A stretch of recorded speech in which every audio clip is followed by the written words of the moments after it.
Drama ini menceritakan seorang detektif veteran yang kejam demi memburu penjahat, dan seorang wanita psikopat cerdas yang tak bisa ditangkap karena kurangnya bukti.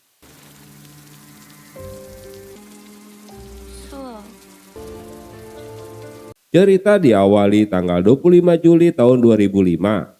Seorang siswi anak sekolah menghubungi temannya di telepon umum. Dalam berita dilaporkan seorang siswi kelas 11 bernama Soah telah menghilang. Dan dilaporkan jika korban ditemukan di sekitar gunung di dekat Dangsung.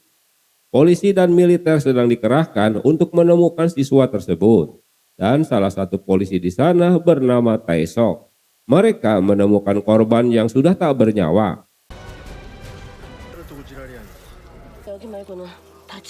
Menurut ahli forensik, jika pembunuhnya menikmati prosesnya karena luka tikamnya tak dalam. Dengan kata lain, ia seorang psikopat.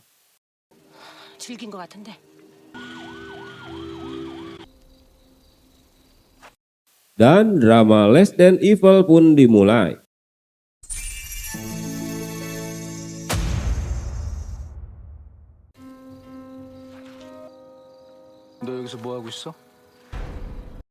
Malam harinya, seorang siswa bernama Yowo terlihat di TKP.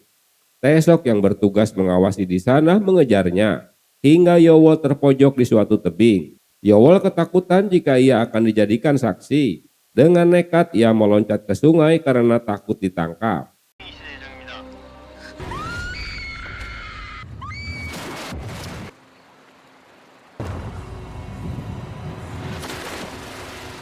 Tiga 13 tahun kemudian, hari itu Taesok berniat menangkap seorang penculik tanpa membawa surat penangkapan resmi dan tak mengikuti protokol. Ia sudah diingatkan temannya bernama Detektif Lee agar membatalkan niatnya. Namun Taesok kekeh tak mau tahu. Hingga pelaku ditarik dan dipaksa memberitahukan di mana bocah Enjo berada.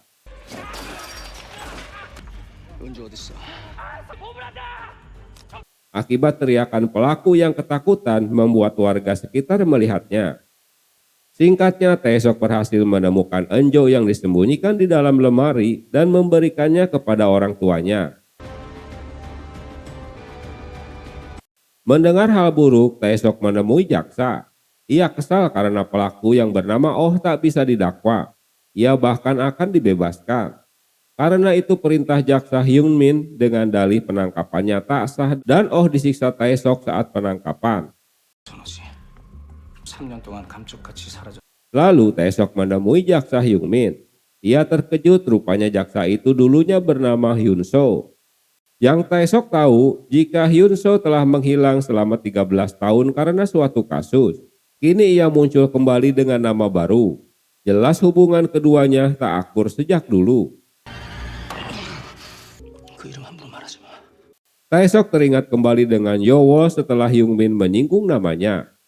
Sebelum dibebaskan, Taesok kembali menemui Oh. Ia yakin jika Oh tak akan dibebaskan sambil mengambil rambutnya untuk dilakukan tes DNA. Akibat ulah Taesok yang selalu tak mengikuti prosedur membuat teman-teman sesama detektif menjadi pro kontra.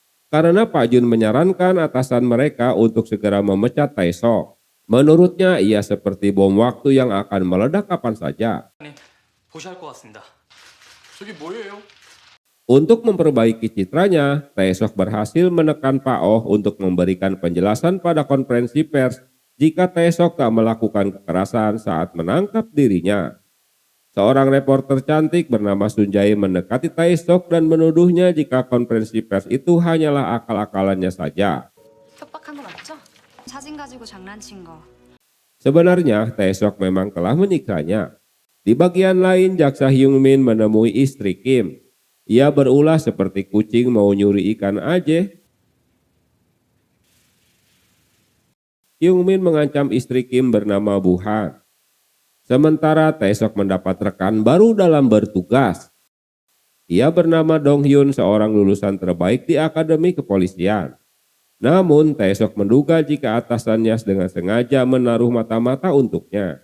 Tak berselang lama, Choi datang dengan membawa bayinya untuk melaporkan pada Taesok jika istrinya menghilang dari rumah. Taesok mendapat laporan dari polisi cantik bernama Shin jika CCTV yang berada di depan rumahnya pada rusak. Mereka hanya dapat menemukan CCTV di pintu gerbang.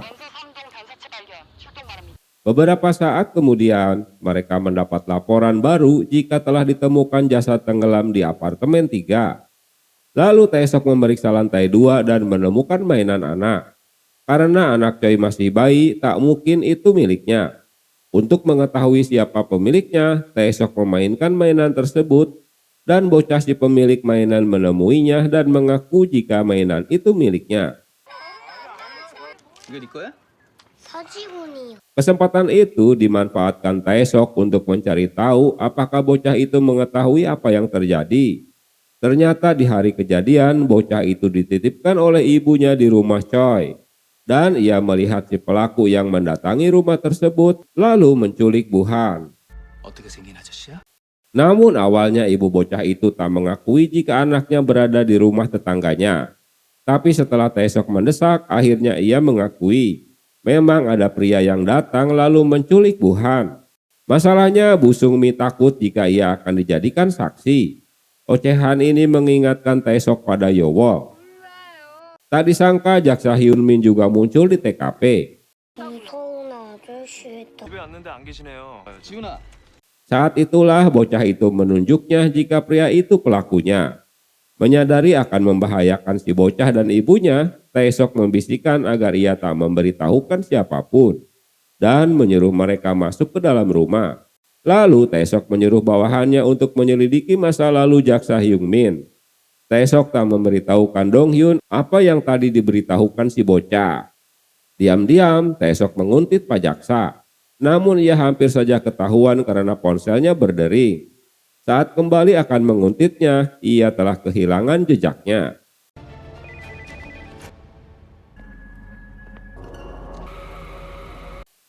Taesok mendapat kabar jika jasad yang baru ditemukan rupanya bukan Buhan.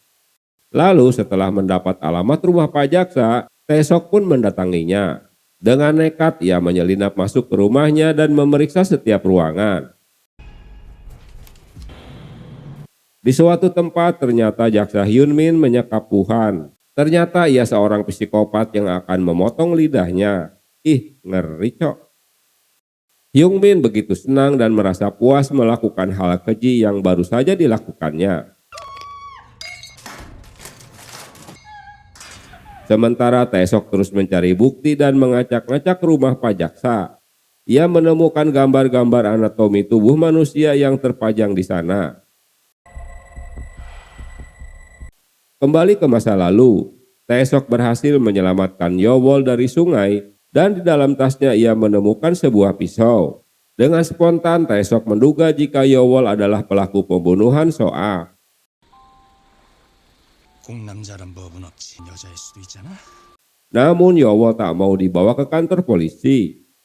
Dengan tak sadar ia ngoceh jika orang itu pasti akan membunuhnya. Mendengar hal itu, Taesok yakin jika Yowol memang mengetahui pelakunya. Kemudian mereka kembali ke TKP dan Yowol menjelaskan jika ia melihat di saat temannya dibunuh. 저기 숨어 있었고요. Kembali ke kantor, Taesok mendapat penjelasan dari bawahannya jika selama 10 tahun terakhir ada 6 korban pembunuhan dan hanya 4 orang yang ditemukan.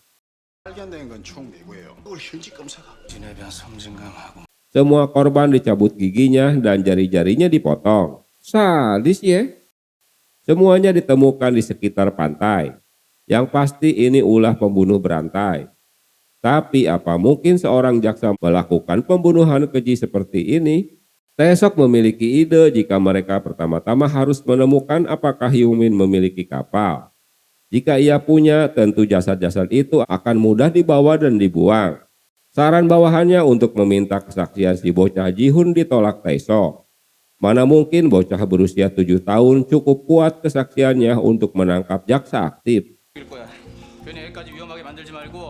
Dan juga jika bocah itu bersaksi, maka tak hanya si bocah saja yang akan terancam, tapi keluarga dan orang tuanya juga akan menjadi korban. Di bagian lain, setelah selesai menyiksanya, Hyunmin membersihkan ruang kerjanya agar tak ditemukan sidik jarinya. Untuk memperdalam penyelidikannya, Taesok menemui Sun Jae untuk meminta bantuannya dan mendapatkan referensi seseorang bernama Ban Ji-duk yang ahli dalam meretas komputer, menguasai dermaga kapal dan polisi pantai. Dalam penyelidikannya, tak ada kapal atas nama Hyung Min. Namun Ban Ji-duk berhasil mendapatkan jenis kapal yang diduga membawa keempat korban pembunuhan 빙고. dan menemukan kapal yang berada di dermaga Seongin. Seperti dugaannya, Hyung Min baru saja meninggalkan kapalnya. Beberapa saat kemudian mereka tiba di dermaga dan menemukan kapal yang dicari. Lalu mereka masuk ke dalam kapal dan benar saja mereka menemukan lokasi di mana Hyung Min menyiksa korbannya. Setelah mencari-cari, mereka menemukan Buhan yang sudah tewas di dalam freezer. Wong Edan. Terjadi perselisihan antara Taesok dan Donghyun. Menurut Taesok, mereka tak perlu melaporkannya ke kantor karena Hyung Min akan sulit untuk ditangkap, apalagi kapal ini bukan miliknya. Namun menurut Donghyun, tim forensik akan menyisir semua area guna mendapatkan sidik jari atau darahnya. Singkatnya, mereka harus mencari cara lain. Dengan menyamar dan menutupi wajahnya, enak aja si Taesok menampol wajah Hyung Min lalu mengambil darahnya.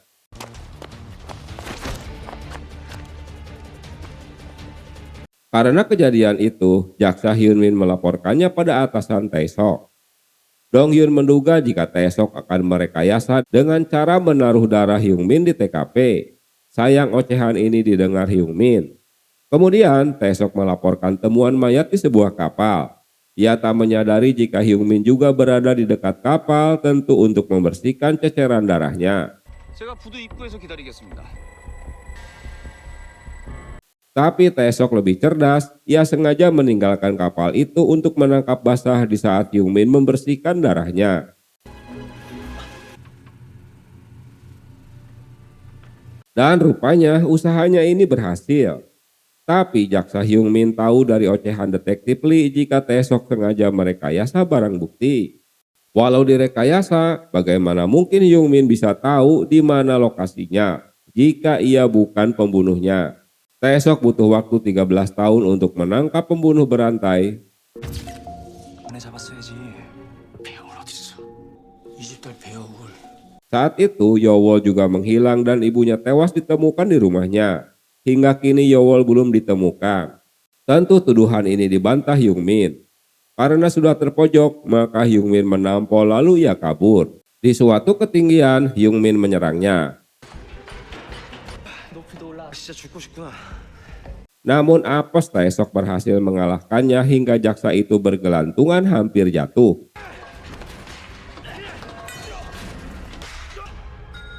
Dalam kesempatan baik, Taesok menanyakan di mana Yowol ia kuburkan.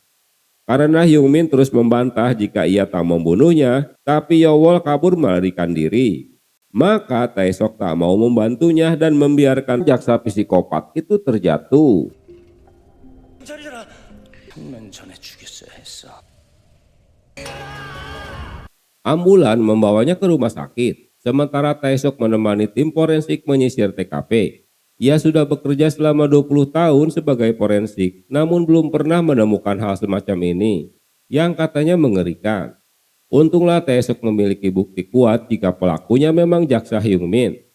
Pak Choi tiba di TKP tak kuasa melihat mayat istrinya yang membeku.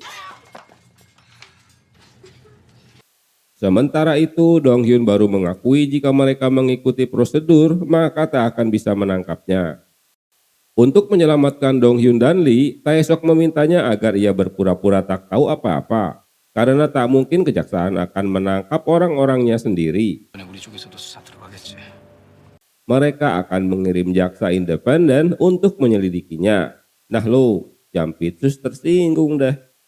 Selain itu, pihak kepolisian juga akan melakukan penyelidikan sendiri. Daripada Donghyun kena masalah karena tak mengikuti protokol, lebih baik ia berpura-pura tak tahu. Tapi saran ini ditolak Donghyun. Taesok menjelaskan lagi jika dirinya memang berencana untuk membunuhnya karena takut peristiwa 13 tahun terulang kembali. Ia bisa saja menolongnya, tapi ia hanya melihat Hyung Min terjatuh. 배영은 그걸 증명할 수 있대요? Para petinggi polisi mulai merasa kepanasan dengan ulah Taesok. 좀 살살 좀 하지 좀. 먼저 우태석이 찍어내야죠. Apalagi itu berurusan dengan jaksa, walau mereka heran ada jaksa psikopat. Sudah pasti kejaksaan akan mengirimkan timnya untuk melakukan penyelidikan. Sebelum kejaksaan mengusik mereka, katakan saja Taesok memang memiliki dendam pribadi terhadap Hyung Min. Pokoknya kambing hitamkan si Taesok agar hidup mereka tak terganggu. Di ruang interogasi, Pak Jun menanyakan pemukulan Taesok pada jaksa. Dengan berani Taesok tak menutup-nutupinya, ia berterus terang jika ia sengaja memukulnya untuk mendapatkan darah jaksa dan menanam barang bukti di TKP. Ia juga tak mau menolongnya. Taesok sudah muak dengan aksi kejahatan yang tak pernah diadili. Merasa bersalah dengan kematian Yowol karena tak bisa menepati janji untuk melindunginya, Taesok menuliskan surat pengunduran dirinya. Apalagi Yowol sempat mengatakan jika ia terbunuh itu semua salahnya. Kemudian Taesok menemui dokter yang merawat jaksa Hyung Min. Menurut keterangannya, pasien mengalami pendarahan berat di otaknya. Mungkin pasien ini tak akan pernah kembali siuman. Kembali ke 13 tahun lalu. Saat itu Taesok menemui Hyung Min yang baru saja pulang mengajar. Ia menginterogasinya setelah kematian Soa. 벌써 말씀드렸는데. 과외하는 집 앞 CCTV 이미 확인했어요. Tapi rupanya detektif Jun sudah lebih dulu menginterogasi Hyung Min yang dulunya bernama Hun So. Karena ayah Hyun So kenal baik dengan atasan mereka. Hyun So sendiri saat itu masih kuliah hukum di Seoul. Saat ini ia sedang liburan di kota mereka. Sementara Taesok menepati janjinya untuk tidak membuka identitas Yowol kepada Pak Jun. Karena dengan saksi itu mereka dapat menekannya. 저 새끼 빨리 안 잡으면 또 누구 죽... Taesok yakin jika Hun So pelakunya. Jika tak menangkapnya sekarang, maka akan ada lagi pembunuhan yang terjadi. Di kantor polisi, peristiwa tak terduga terjadi, di mana saat Yowol memberikan kesaksiannya, tiba-tiba Pak Jun datang dengan mengajak Hyun So. 목격자가 누군가 했더니 그렇구나. Sehingga ia tahu jika Yowol lah orang yang telah bersaksi. Ulah Pak Jun membuat Taesok marah karena ia akan membahayakan saksi. Begitu juga dengan Yowol, ia malah menyalahkan Taesok karena menduga jika itu adalah rencananya. Kembali ke plot utama. Kedatangan komisaris polisi ke kantor guna memberitahukan jika kejaksaan tak akan mengirimkan jaksa independen dan akan melakukan penyelidikan terhadap jaksa Hyun Min. Polisi tak bisa melakukan penyelidikan tanpa mendapat surat perintah dari jaksa. Masalahnya jaksa Hyung Min selalu menolak untuk mengeluarkan surat penangkapan. Semua itu hanya untuk menekan polisi. Dengan kesal, Pak Komisaris memarahi bawahannya karena berniat mengkambing hitamkan Taesok. 지금 필요한 건 영웅이야. Karena yang mereka butuhkan adalah seorang pahlawan yang dapat menangkap jaksa pembunuh. Atasan Taesok marah setelah membaca surat pengunduran dirinya. 자꾸 난리 났는데 말이야. 이런 거나 던져놓고. Ia menemui Taesok di rumahnya dan meminta Taesok membatalkan surat pengunduran diri. Karena ia telah melibatkan dua bawahannya untuk menjebak si jaksa. Taesok heran mengapa ia malah disanjung sebagai pahlawan. Singkatnya, Taesok mendapat penghargaan dari komisaris lalu melanjutkan dengan konferensi pers. 브리핑을 마치고 질문을 받도록 하겠습니다. 기소 가능하겠습니까? Saat ditanya reporter, atasan sudah berusaha tak menjawab karena masih dalam penyelidikan. Tapi jiwa Taesok yang memang idealis malah tampil untuk menjelaskannya, namun ia meminta para reporter untuk mematikan kameranya. Karena penjelasan ini tak boleh mereka rilis. Dengan menunjukkan gigi-gigi kelima korbannya, Taesok menjelaskan jika jaksa Hyung Min telah membunuh 5 orang dan tak hanya gigi, ia juga memotong semua jari-jari korban. Jaksa Agung akan menangkap bawahannya jika memang jaksa berbuat jahat.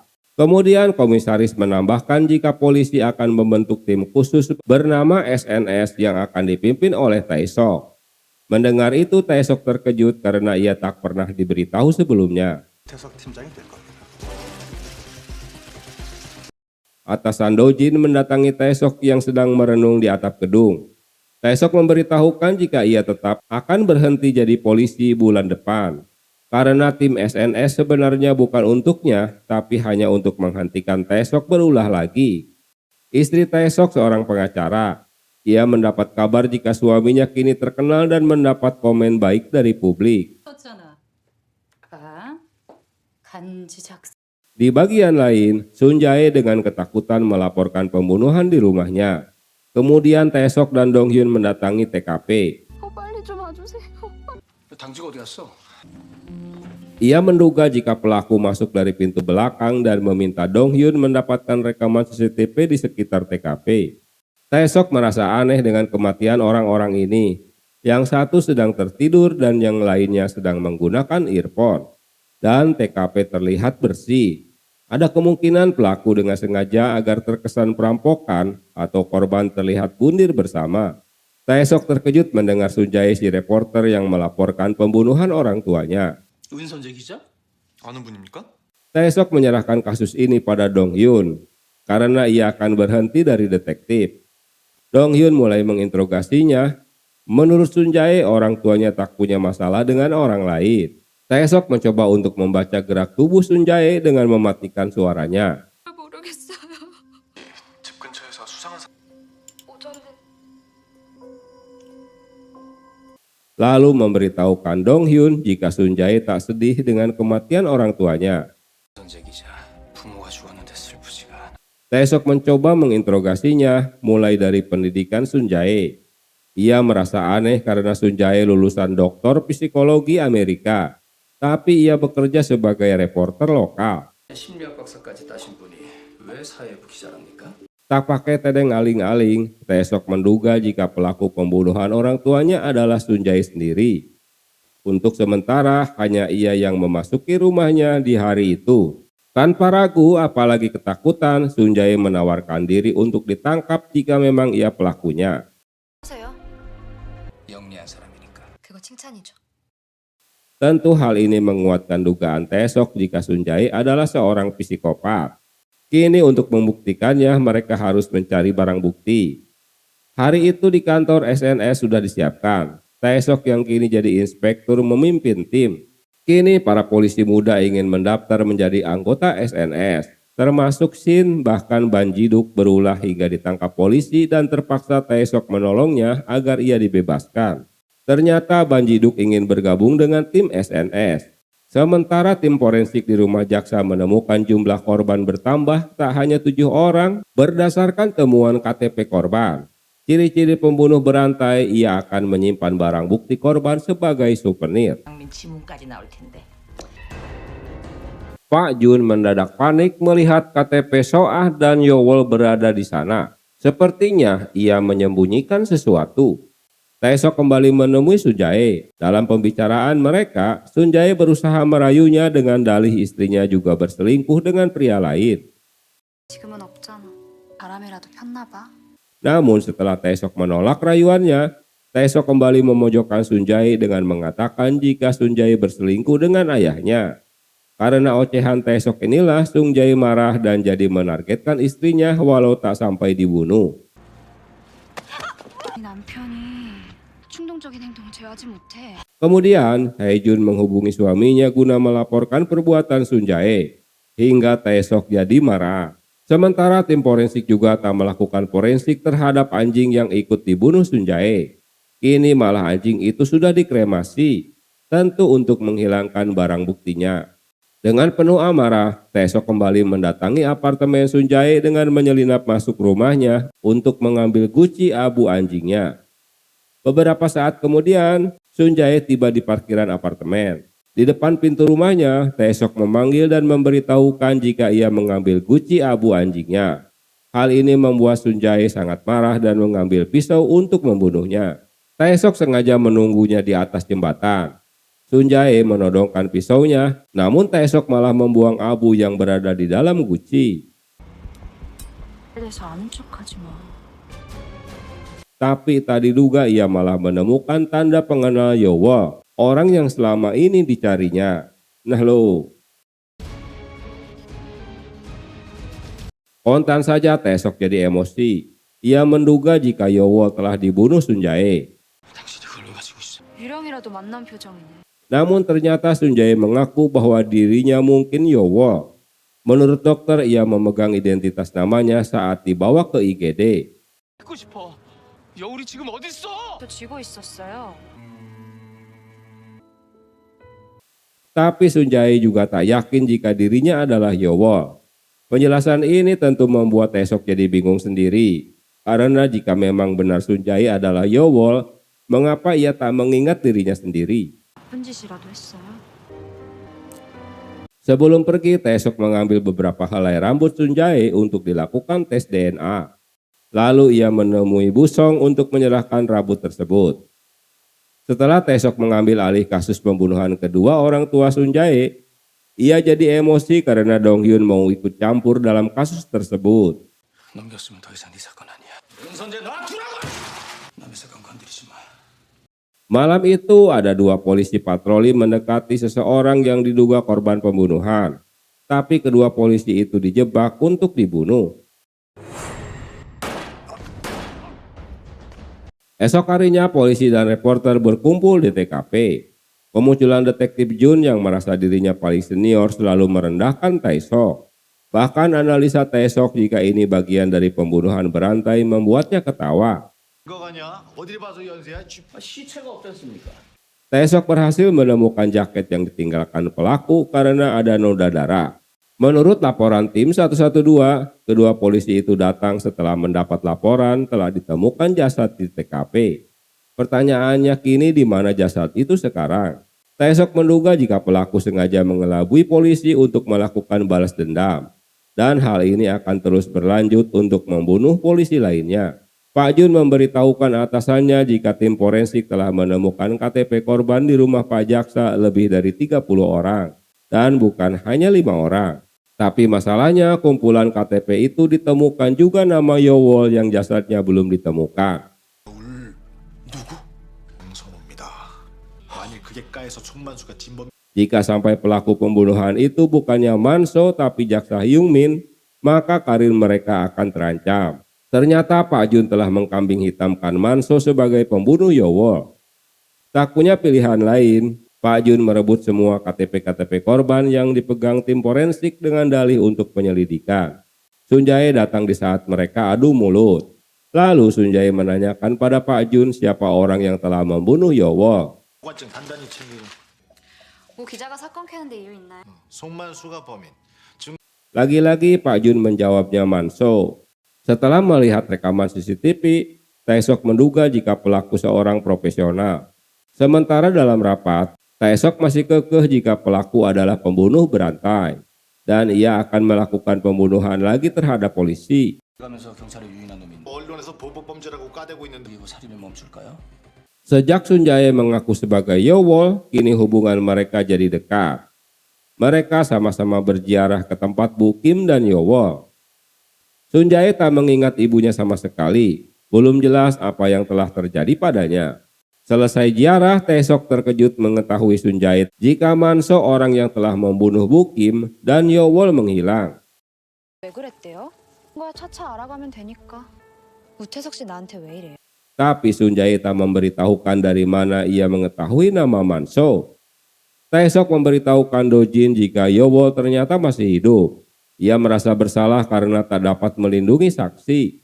Ibunya telah menjadi korban pembunuhan dan kini Yowol kehilangan ingatannya. Semua itu karena salahnya. Sebelumnya Taesok tak ingin menceraikan istrinya yang selalu menuntut untuk bercerai. Tapi entah kenapa, Taesok tiba-tiba menyetujui permohonan cerai istrinya. Mungkin ia sudah dapat cewek baru yang lebih muda, seksi, dan demplon.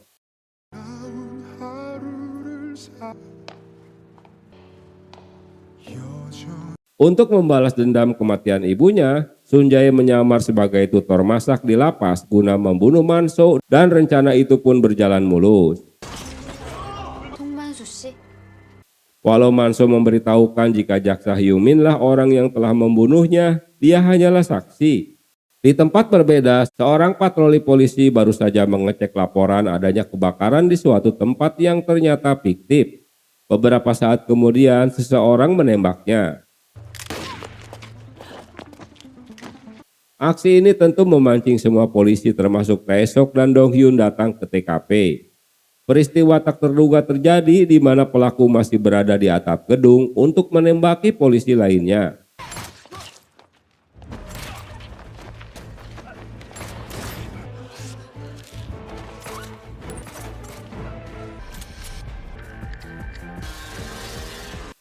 Hingga Tae-sok mengejarnya ke atap gedung dan menguntit motornya. Sayang ia tak berhasil menangkapnya karena ada orang yang menolong pelaku. Rumah sakit disibukkan dengan korban-korban penembakan dan salah satu istri mencari suaminya yang ternyata telah tewas. Kemudian Tae-sok menemui kembali Bang Ji-duk untuk meretas server komputer pangkalan tentara Amerika. Tentu Bang Ji-duk tak sanggup. Sementara Sun Jae menyelinap masuk ke ruang bukti dan menemukan daftar KTP korban termasuk Ibu Kim dan dirinya. Setelah menunggu lama, akhirnya Shin dan Bang Ji-duk bergabung dengan tim SNS. Keberadaan Bang Ji-duk sebagai orang asing diprotes atasannya, tapi ia berhasil mengetahui di mana mobil tentara Amerika itu berada. 어디 있는지 찾았습니다. 미군 기지는 CID Dengan rencana gilanya, Tae-sok menabrakkan mobil tentara Amerika yang baru saja keluar dari markas. 금방 범인 잡. Harapannya agar ia bisa ditahan di dalam markas tentara dan bisa mencari dokumen pelaku penembakan. Beberapa saat kemudian, Tae-sok diajak bicara oleh komandan mereka. Lalu dengan cuap-cuap Tae-sok berhasil mengecoh komandan dan mengambil berkas rahasia tentara milik Amerika di atas meja. 아직도 치고 빠지기야. 확인이라도 해 둬야 뒤탈이 없으니. Diketahui jika pelaku penembakan bernama Yojin, berusia 25 tahun. Dan Tae-sok terkejut karena nomor kontak daruratnya adalah nomor mantannya. 여기 비상연락처 있습니다. 이 김혜준 누구? Kemudian Tae-sok menemui Hae-jun guna menanyakan bagaimana mungkin ia mengenal pelaku. Yang ternyata ia adalah pengacara Manso dan Yojin adalah anak Manso. 거긴 송유진 찾아. 당신 좀 빠져. 가족 없어? 지 아들이야. 송만수? Tae-sok memberitahukan Pak Jun jika pelaku penembakan polisi adalah Yojin yang juga anaknya Manso. Di masa lalu, Pak Jun menangkap Manso yang menuduhnya telah membunuh Soah dan Bu Kim. Hanya dikarenakan ada orang yang menjebaknya. 서른이 묻은 칼이 나왔어. Walau saat itu Tae-sok sudah mengingatkan Pak Jun jika Manso bukanlah pelaku pembunuhan. Itulah awalnya dendam Yojin terhadap polisi. Tae-sok kembali menyalahkan Pak Jun. Padahal tak ditemukan sidik jari pada pisau tersebut. Dalam perjalanan, Tae-sok dihubungi Sun Jae. Ia akan segera membunuh Hyung Min karena telah membunuh ibunya. Namun Tae-sok memintanya agar Hyung Min tak dibunuh karena ia telah mendapatkan karmanya. Sementara Pak Jun menggeledah rumah Manso dan menemukan foto anaknya yang kini seorang tentara Amerika. Di dalam rumah ada begitu banyak sketsa wajah Hyung Min. Manso melampiaskan kekesalannya dengan menggambar wajah pelaku pembunuhan yang sebenarnya. 맞나봐요. 형민이랑 똑같죠? Tae-sok segera mendatangi rumah sakit untuk mengecek kondisi Hyung Min yang ternyata sudah melepaskan maskernya. Ia terkejut karena Hyung Min sudah siuman. Apalagi ia langsung mengancam Tae-sok dan temannya. Ocehan ini didengar oleh Sun Jae yang bersembunyi di balik gorden. Lalu ia menampakkan dirinya dan mengancam akan membunuh Hyung Min. Tapi rencana ini terus dihalangi Tae-sok agar Sun Jae tak membunuhnya. Hingga ia memanggil perawat ke kamar. 너 누구야? 우리 엄마 왜 죽였냐고. 나 네가 죽인. Dengan siumannya Hyung Min, Dojin memerintahkan bawahannya agar tak membicarakan Hyung Min dan merahasiakan semuanya. Tae-sok merasa terjebak di satu masa. Kini mereka harus menghadapi dua psikopat dan Yongjin yang balas dendam kepada polisi. 너가 돌아왔고 송만수 아들이 단죄하러 나타났어. Di tempat lain, Sun Jae menjelaskan pada Tae-sok jika Hyung Min bukanlah koma, tapi dokter sengaja membiusnya agar ia tak siuman. Itu sebabnya Sun Jae memberikan penawar agar ia bisa siuman. Menurutnya akan banyak orang terkena masalah jika Hyungmin siuman, sambil memberikan KTP Yowol yang ditemukan di rumah Hyungmin. 저기 저 사람들 싹 다 죽일 수도 있을 거야. Polisi berpatroli di sekitar rumah Yojin dan kebetulan malam itu Yojin pulang ke rumah. Dia langsung kabur setelah polisi menegurnya. Sementara nama Yojin telah tercantum sebagai DPO. 휴대폰을 켜졌습니다. Mereka bergerak setelah ponsel Yojin diaktifkan untuk menuju ke suatu tempat. Kali ini tim SWAT diikut sertakan untuk menangkapnya. Namun Yojin yang juga bagian dari pasukan khusus Amerika dengan mudah mengelabui dan menjebak mereka, hingga meledakkan bom di rumahnya. Tak hanya itu, Yojin menculik petugas yang berada di TKP dan melakukan siaran live streaming.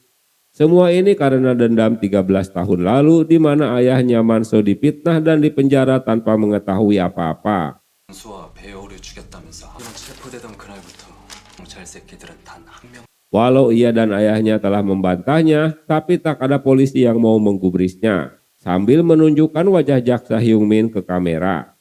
Ia menuntut ayahnya segera dibebaskan. Jika tidak, ia akan terus membunuhi polisi satu persatu. 차례로 한 명씩. Permintaan ini tentu sulit diwujudkan karena publik akan menilai jika polisi bertepuk lutut pada penjahat. Tapi di sisi lain hanya Manso orang yang dapat menghentikan aksi Yojin. Dengan dibantu pengacara Haejun, Taesok menemui Manso di lapas. Dengan diawali meminta maaf pada Manso, Taesok meminta Manso untuk menghentikan anaknya dan membebaskan sandera. Jika tidak, Yojin bisa saja bundir atau bahkan ditembak polisi. 일 풀어주고 자수할 수 있게 설득해 주세요. Dan Taesok berjanji akan membiarkannya hidup setelah ia ditangkap. Manso tak yakin ia akan dapat mempengaruhi anaknya setelah 13 tahun tak bertemu dan membiarkan ia hidup sendirian. Singkatnya, mereka berhasil mengajak Manso untuk membujuk anaknya. Dalam perjalanan, Taesok memberitahukan jika ia memiliki bukti jika Manso tak bersalah. 신청할 겁니다. 희망을 버려도 Ia akan mengusahakan untuk melakukan sidang ulang dan memberikan kompensasi untuknya. Tiba di lokasi, Manso terkejut karena melihat Pak Jun, orang yang telah menangkapnya, berada di sana. Kemudian Manso mulai berbicara lewat megafon dan ternyata Yojin tak jauh dari tempat mereka. Dengan berani Taesok menghampiri Yojin agar bapak dan anak itu paling tidak bisa bersalaman. 아버지. Dan benar saja keduanya saling melepaskan rindu. Manso meminta anaknya untuk melepaskan sandera karena keluarganya akan menunggunya pulang. 이 사람들은 Tapi semua itu tak terduga di mana Yojin malah berhasil melepaskan borgol ayahnya dan mengajaknya kabur setelah bom asap itu meledak.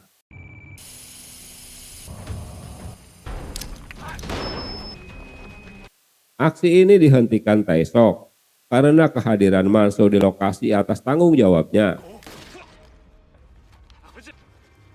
Pak Jun tak ingin Manso melakukan sidang ulang, itu sebabnya ia segera menembaknya. Walau Taesok berhasil menggagalkannya untuk menembak Yojin, tapi ia tak berhasil menangkap Yojin kembali karena kereta melintas. Perseteruan Pak Jun dan Taesok terus berlanjut. Taesok menyadari jika Pak Jun memang ingin membunuh Manso agar terkesan legal. Dan ia akan bersaksi saat penyelidikan jika Manso tak bersalah. 우태석 팀장이 증거를 조작하고 우태석 팀장은 나를 Di rumah sakit, situasi jadi kisruh setelah para reporter berbondong-bondong meminta penjelasan dari Hyungmin. Sun Jae menemui Hyungmin untuk memberitahukan agar ia tak mengganggu Taesok. Sun Jae mengaku jika ia adalah Yowol, orang yang pernah akan dibunuhnya.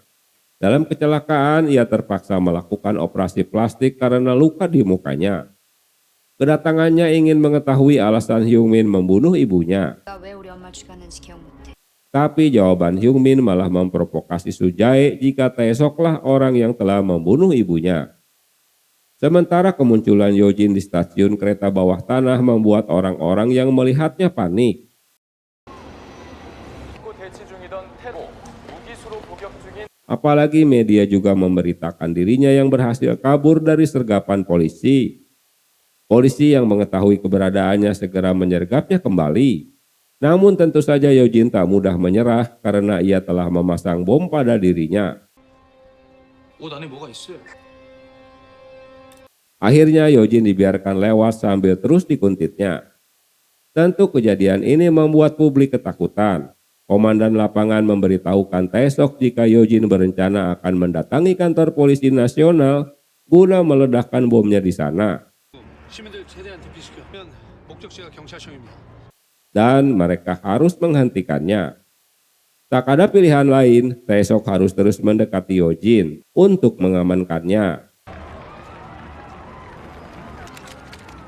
Kemudian ia memberitahukan Yojin jika ia memiliki barang milik ayahnya, sambil masuk ke dalam truk yang terparkir dan terus diikuti Yojin. Rupanya hasil gambar sketsa ayahnya selama ini. Taesok akan memberikan gambar itu asalkan Yojin melepaskan bom dari tubuhnya dan menyerah. 네 아버지가 그린 가족 사진 한 장 찍는 게 Agar ia tetap hidup sesuai janji Taesok pada ayahnya. Tapi rupanya Yojin tak sebodoh itu. Ia berusaha merebut gambar itu bahkan menampol Taesok. Taesok yang sudah memakai alat komunikasi dengan tim SWAT, apapun yang dibicarakannya akan didengar oleh mereka. Karena Yojin berusaha membunuhnya, maka Taesok memberikan kode penembakan untuk tim sniper. Dalam sekejap, Yojin pun tewas. 알사이 A Kemunculan Taesok keluar dari dalam truk membuat teman-teman dan atasannya senang. Dengan tewasnya Yojin, tentu yang paling diuntungkan adalah Pak Jun. 당신 Di tempat lain, Sun Jae mendatangi Haejun. Setelah ia diprovokasi oleh Hyung Min, ia ingin memastikan ocehan Hyung Min tentang kasus 13 tahun lalu. Namun Haejun tak percaya jika Sun Jae adalah Yowol, wanita yang sudah dinyatakan tewas. Di rumah sakit, kedatangan Pak Jun langsung diancam oleh Hyung Min. Hyung Min marah karena KTP korban yang ada di rumahnya disita oleh polisi, padahal ia susah mendapatkannya.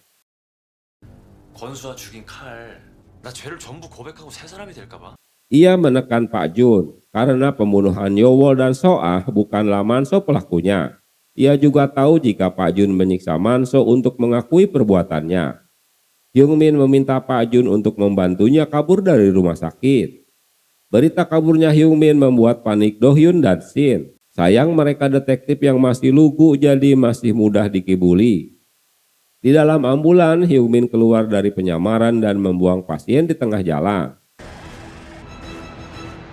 Kemudian ia menghubungi Taesok jika ia telah bebas. Target pertama yang didatanginya ternyata Haejun.